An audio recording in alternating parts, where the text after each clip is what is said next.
저는 청각 장애를 가지고 있는 40대 남자입니다.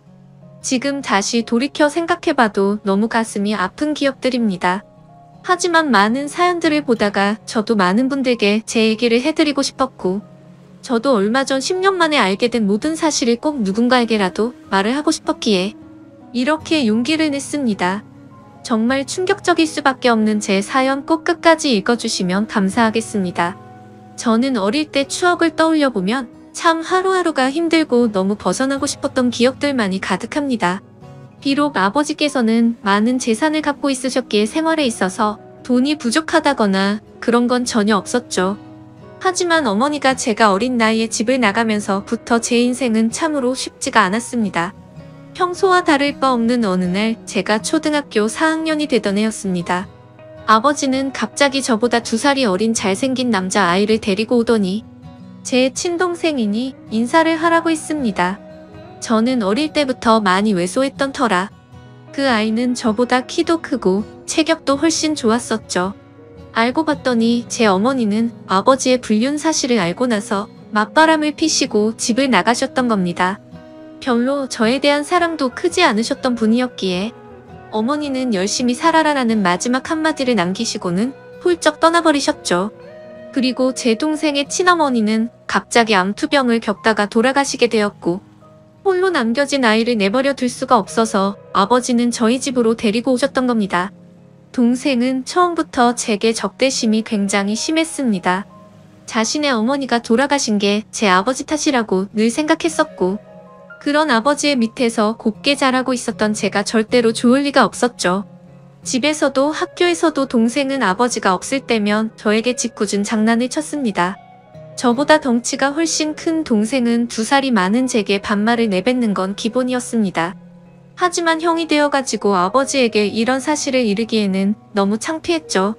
그래서 그냥 아직 동생이 철이 없으니까 나중에는 달라지겠지라고 생각을 했습니다. 하지만 동생의 짓궂은 장난은 점점 도를 넘어서서 학교에서까지 그런 행동들이 생겨나더군요. 그래도 그때까지는 별거 아니라고 치부하고는 저는 참았습니다. 그런데 결국 그렇게 지내던 중 사건이 터지게 되었습니다. 제가 6학년이 되었을 때였습니다. 제 생에 처음으로 두근대는 감정을 느끼게 해준 여자가 나타났고, 그 당시 저는 그 여자를 아주 많이 짝사랑을 했습니다.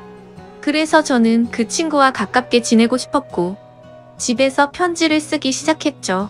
몇 번을 지우고 쓰고 반복하다가 깜빡 잠이 들었습니다. 그런데 제 편지를 동생이 방에서 읽었나 보더라고요. 갑자기 동생은 낄낄 웃으며 "너 연희 좋아하는구나. 네 주제도 모르고 고백을 하려고?" 라고 하더군요. 그래서 저는 처음으로 동생에게 화를 냈습니다. 왜 함부로 내 편지 읽고 그러냐며 욕을 하고 뛰쳐나갔죠. 그날 이후로 며칠이 지났을 때였습니다. 학교를 마치고 집으로 가고 있는데 저 멀리서 제 동생이 연희의 손을 잡고 제가 있는 쪽으로 걸어오고 있더군요. 그러면서 동생은 저를 가리키며 "우리 형인데 같은 반이라며?" 라고 웃더라고요. 그때부터 저는 도저히 참을 수가 없었습니다. 눈물이 나는 걸 질끈 참고 집으로 뛰어갔습니다.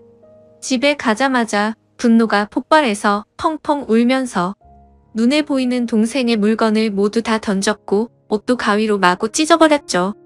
30분 정도가 지났을 무렵 동생도 집으로 들어오더니 제게 뛰어들었습니다. 신체적으로 제가 당연히 불리했지만 저도 눈이 돌아간 상태여서 동생의 멱살을 잡고 서로가 처음으로 몸싸움을 하게 된 날이었죠. 그런데 정말 뜻하지 않은 큰 사고 벌어지고 말았습니다. 서로 몸싸움을 하다가 저는 옆으로 넘어지면서 귀가 가구에 크게 부딪혔고 결국 응급실에 실려가는 일까지 생겨버렸습니다. 치료가 끝나고 저는 한쪽 귀가 들리지가 않아서 이상하다고 생각하고 있는데 아버지는 눈가가 촉촉해 있었고 의사 선생님은 조심스럽게 말했습니다. 너무 안타깝지만 한쪽 귀가 영구적으로 청력 손실이 되었다고 하더라고요. 아직 어린 나이에 평생 제 귀가 상했다는 소리를 듣자마자 너무 화가 났습니다. 구석에 있는 동생에게 욕을 해대면서 달려들었고 마구 때렸습니다. 그러자 동생은 "네가 먼저 해놓고 왜 자기 보고 그러냐며 소리를 치더라고요. 그날 이후로 저는 한쪽 귀를 잃게 되었고 훗날 웃고 지낼 줄만 알았던 동생도 잃게 되었습니다. 학창시절 내내 저는 귀가 잘 들리지 않아서 괴로운 생활을 보내게 되었습니다. 그런 음망들은 고스란히 동생에게 갔죠. 집에서 얼굴을 마주쳐도 서로가 한마디도 하지 않았고 꿈에서조차 나오면 욕을 하면서 때릴 정도로 많이 증오했습니다. 그렇게 학창시절을 겨우겨우 버텨냈습니다. 그리고 20살이 되자마자 저는 바로 독립을 하겠다고 아버지에게 말씀을 드렸고 예전보다 훨씬 마음 편하게 대학생활도 즐기고 평범한 나날을 보냈습니다. 동생을 마주하지 않으니 다른 건 다 필요 없었고 마냥 행복했었죠. 그러다 제가 25살이 되던 해에 갑자기 병원에서 연락이 왔는데 충격적인 소식을 들려줬습니다. 지금 아버지께서 사고가 나셔서 마음의 준비를 하고 당장 오셔야 할 것 같다고 하더라고요. 저는 미친 듯이 울면서 곧바로 고향으로 내려갔습니다. 아버지께서는 의식이 없으신 상태셨고 동생은 군대에 가 있었던 상황이라 보이지가 않았습니다. 제발 아버지가 깨어나시길 간절히 바랬지만 결국 제 바람은 이뤄지지가 않았죠. 아버님은 그렇게 제 곁을 떠나시게 되었고 제게는 가족이라고는 서류상으로 있는 형식적인 동생만 존재할 뿐 사실상 제 곁에는 아무도 없어지게 되었습니다.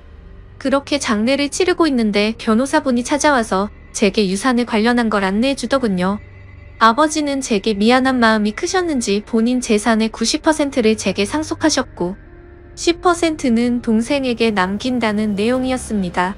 그리고 제 의지에 따라서 재산을 더 분배할 수가 있다고 되어 있었죠. 동생도 아버지의 소식을 듣고 휴가를 나왔고 저는 그 모습을 보자마자 욕이 나왔고 도저히 마주치기가 싫었습니다. 그래서 그냥 내가 있을 테니 너는 그냥 눈에 띄지 말고 들어가라고 말했죠. 울고 있던 동생은 네가 뭔데 이래라 저래라냐며 또 티격태격하게 됐고 유산은 어차피 너한테 10%밖에 가지 않을 거니까 그렇게 알고 있으라고 말했고 마음 같아서는 1%도 주기 싫다고 역겨우니까 말도 걸지 말라고 하고는 나와버렸습니다. 그런데 원래 성격 같아서는 날 끼었어야 할 리가 가만히 있더라고요. 아무쪼록 그렇게 아버지를 떠나보내게 되고 나서 저는 다시 서울로 올라가서 생활을 시작하게 됐습니다. 3년이라는 시간이 금방 흘러갔고 전 아내를 만나게 되었습니다. 저는 청각장애가 있던 터라 평범한 직장을 구하기는 어려웠습니다. 하지만 아버지께서 남겨주신 재산이 있었기에 저축만 해두고 살아도 충분해서 간단한 재테크들만 할 뿐 별다른 일을 하지 않고 지냈었죠. 그런데 어느 날 자주 가던 부동산에서 중개업자분이 저보고 결혼을 해야 할 때 되지 않았냐고 하더니 소개를 시켜준다고 하더라고요. 자신이 아는 분의 딸인데 지금 스튜어디스를 하고 있고 얼굴도 예쁘고 착하다면서 저를 설득했죠. 하지만 저는 여자가 너무 두려웠습니다. 여자들 몇 명이 다가온 적은 있지만 청각장애가 있는 사실을 알고 눈빛이 바뀌는 것도 여러 번 겪었고 저에게 관심이 있다기보다는 제 재산에 관심 있는 여자들이 대부분이었기 때문이었습니다. 그래서 저는 한사코 거절을 하고는 부동산을 나서게 됐죠. 그로부터 며칠 뒤에 저는 은행 업무를 보고 집으로 들어가던 길이었습니다. 근데 저 멀리서 부동산 중개업자분이 어떤 여성분이랑 같이 서 있더군요. 복장을 보니 스튜어디스의 캐리어를 끌고 있었고 저는 저 여자분을 소개시켜 주려고 했었던 건가 했습니다. 가까이 다가가서 인사를 하는데 얼굴을 보자마자 저는 정말 첫눈에 반해버렸습니다. 너무 예쁜 외모에 뭔가 전문적인 복장을 입고 제게 방긋 웃는데 그 모습에 푹 빠진 거죠. 그래서 저는 너무 설레는 마음에 부끄럽게 인사를 하고는 도망치듯 금방 집으로 들어가 버렸고요. 그런데 제 자신도 모르게 자꾸만 그녀의 모습이 떠오르더라고요. 조금만 있으면 괜찮겠지 하는 마음으로 며칠 동안을 참으며 보냈지만 도저히 참지 못하겠더라고요. 저는 곧바로 그 부동산으로 향했고 중개업자분에게 소개를 받겠다고 말을 했습니다. 근데 중개업자는 갑자기 웃더니 그러게 진작 소개받으라니까 벌써 다른 남자랑 소개받았다고 하더라고요. 그래서 저는 제 자신을 한탄하면서 알겠습니다 하고 돌아서려는데 일단 여자분한테 한번 물어나 볼게요 라고 해서 저는 금세 기분이 좋아졌습니다. 그렇게 다행히도 여자분은 소개받은 남자와 잘 안됐다며 소개를 받아보겠다고 했다고 하더라고요. 며칠 뒤 소개를 받기로 한 날 저는 처음으로 미용실도 가고 명품 옷도 사서 최대한 저를 깔끔하게 꾸미고 약속 장소로 나갔습니다. 그녀도 약속 시간에 맞춰서 나오게 되었고 활짝 웃으며 제게 인사를 하는데 평상복을 입어도 너무 아름다웠기에 저는 눈을 떼지를 못했습니다. 나이는 저와 동갑이었고 결혼 정년기가 되어서 빨리 결혼을 하고 싶어서 마음에 맞는 사람을 찾고 있다고 하더군요. 저는 최대한 그녀의 발언에 뭐든지 수긍을 하면서 호감을 사려고 노력했습니다. 그런데 다른 사람들과는 달라서 더욱 마음에 들었습니다. 제가 청각장애가 있단 사실에도 놀라지 않았고 재산이 이 정도 된다고 해도 그렇구나 하면서 별로 놀라지를 않더라고요. 그래서 무력도 없고 사람을 편견하지 않는구나 싶어서 저는 더욱 빠지게 되었습니다. 결국 저의 적극적인 대시에 그녀와 저는 연인이 되었죠. 결혼을 전제로 만나다 보니 주로 하는 이야기가 미래에 대한 이야기였죠. 그녀는 어떤 곳에서 어떻게 살고 싶다부터 시작해서 결혼을 하더라도 스튜어디스는 계속해서 하고 싶다고 하더군요. 저는 뭔들 다 좋았습니다. 그녀만 저와 함께 할 수 있다면 제 모든 걸 다 바칠 준비가 되어 있었죠. 그렇게 저희는 연애를 시작한 지 6개월도 되지 않아서 곧바로 결혼을 하게 되었습니다. 결혼을 한 뒤로 6개월간은 그 누구도 부럽지 않게 많이 행복했습니다. 그런데 제가 알던 제 아내는 어느 순간부터 다른 사람처럼 점점 변해가더라고요. 쉬는 날에는 백화점에 가서 1,000만 원이 넘게 쓰는 게 일상이었고 새벽 늦게까지 연락이 안 되는 건 기본이더라고요. 저도 그때는 정신이 나갔었던 것 같습니다. 그렇게 하는데도 저는 다 좋았고 불만이 크게 없었거든요. 그런데 결혼 1년차 때부터는 제 아내는 저를 벌레 보듯이 무시를 하기 시작했고 잦은 비행으로 출장을 가면 연락이 안 되는 건 너무 당연하다는 듯이 반복됐습니다. 심지어 우연치 않게 휴대폰을 보니 출장 가서 다른 남자들과 사진 찍은 것도 봤지만 그냥 용서를 해주고 넘어갔습니다. 하지만 그렇게 몇 번을 더 바람을 피더니 나중에는 대놓고 남자친구가 생겼다고 그런 말들을 당당하게 하더라고요. 저는 그때 당시에는 아무 말도 하지 못했습니다. 너무나도 사랑했던 탓에 이미 제 사고방식은 정상적인 작동이 불가능했죠. 그냥 그렇게 밖에서 놀고 다녀도 항상 집에는 들어오니깐 이런 말도 안 되는 생각을 갖고 살았습니다. 그리고 바람피는 모습이 제 눈에만 안 보이면 어느 정도 참을 수 있다라고 생각을 하고 버텼습니다. 그런데 어느 날 저는 정말 너무나도 충격적인 모습을 보고야 말았습니다. 제가 사업과 관련해서 미팅이 있어서 호텔 로비에서 커피를 마시고 있었습니다. 그런데 익숙한 모습의 여성이 보이더군요. 바로 제 아내였습니다. 말로만 들었지 실제로 저렇게 호텔을 드나드는 걸 보니 너무 화가 나더군요. 그리고 더 충격적인 건 옆에 있던 남자였습니다. 아버지가 돌아가신 뒤로 단 한 번도 연락하지 않았던 바로 제 친동생이었습니다. 그때 문득 생각이 들었습니다. 재산을 조금 받고도 조용했던 이유가 저렇게 내 재산을 노리고 접근하려고 했던 거구나 생각했죠. 저는 곧장 폭발할 것만 같은 마음을 추스르면서 조용히 둘을 따라갔습니다. 사실 그때는 제발 제가 생각하는 게 아니길 바라는 마음으로 따라갔죠. 그런데 결국 그 둘은 같이 한 방으로 들어가게 되었고 저는 조용히 문 밖에서 눈물을 흘리면서 비참하게 서 있었습니다. 30분가량이 지나고 벨을 눌렀죠. 그러자 문이 열리더니 제 동생이 가운만 입은 채로 문을 열더라고요. 깜짝 놀라하는 동생을 보자마자 욕을 하고 몸싸움을 했습니다. 그러자 아내는 소리를 질러댔고 결국 경찰까지 부르게 되었죠. 저는 동생에게 일부러 접근했냐고 욕을 했습니다. 그러자 아내는 출장을 가다가 자신이 먼저 연락처를 물어받고 만났다며 무슨 헛소리냐고 소리치더라고요. 참 황당하게도 바람피운 걸 자랑이라도 된다는 듯이 저를 무시했습니다. 그러자 동생은 한마디 하더군요. 이제 모든 사실을 알았으면 그만 빌붙고 이혼 도장 찍고 꺼지라고 말하더라고요. 그러자 아내는 옆에서 비웃으면서 이제는 도저히 같이 못 살겠다며 말하는데 정말 가슴이 무너져 내리는 것 같아 소리내서 펑펑 울었습니다. 너무 행복하다고 생각했던 제 가정이 이렇게 무너지다니 믿을 수가 없었죠.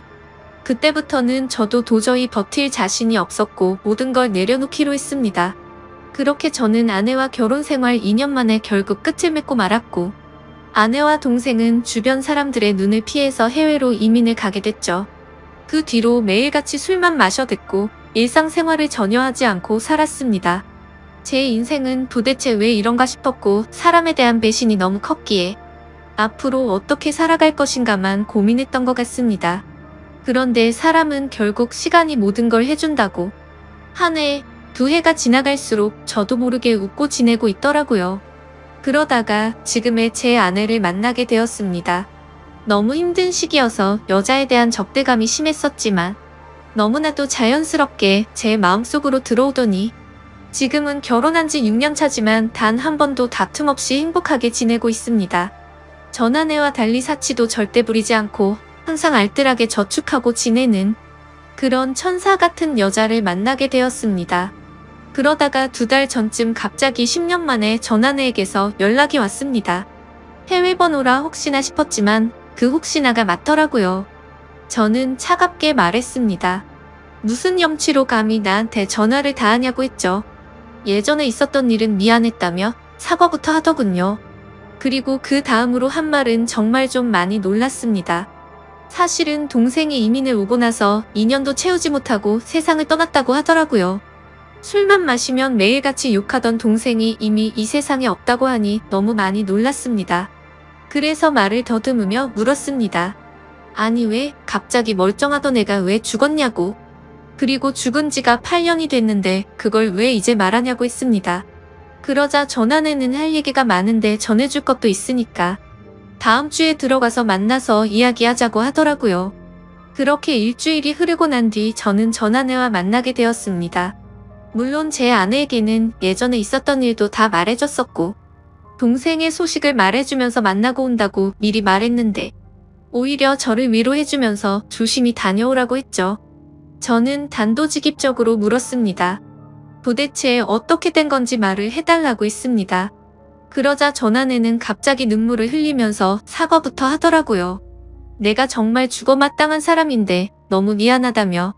사실은 그때 당시 소개를 시켜줬던 부동산 중개업자와 전 아내는 둘이 만나고 있었던 사이였답니다.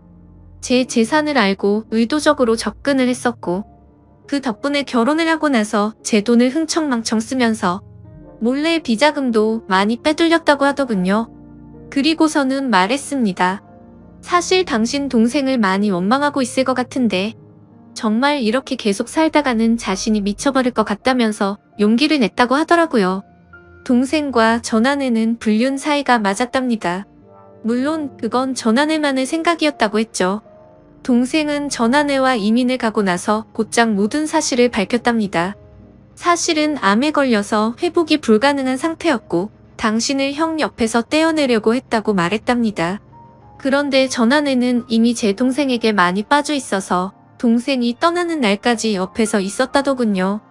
그리고는 제게 노트를 건넸습니다.